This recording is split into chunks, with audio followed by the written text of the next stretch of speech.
Dr. Fatuma upo? Hebu simama, njoo hapa. Kwa hiyo tumejifunza, huu ni mwisho wa somo la fumbo la wimbo.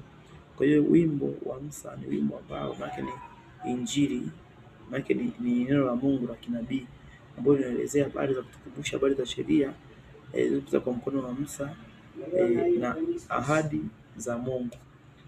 Kwa hiyo wimbo wa Mwana-Kondoo unatufundisha habari za ujio wa kwanza wa Bwana Yesu ambazo ni ahadi za Mungu na nabii zilizotimia. Alafu na wimbo mpya ni wimbo utakaoimba neno la Mungu utakalojifunza baada ya ujio wa pili wa Bwana Yesu Kristo na kuendelea.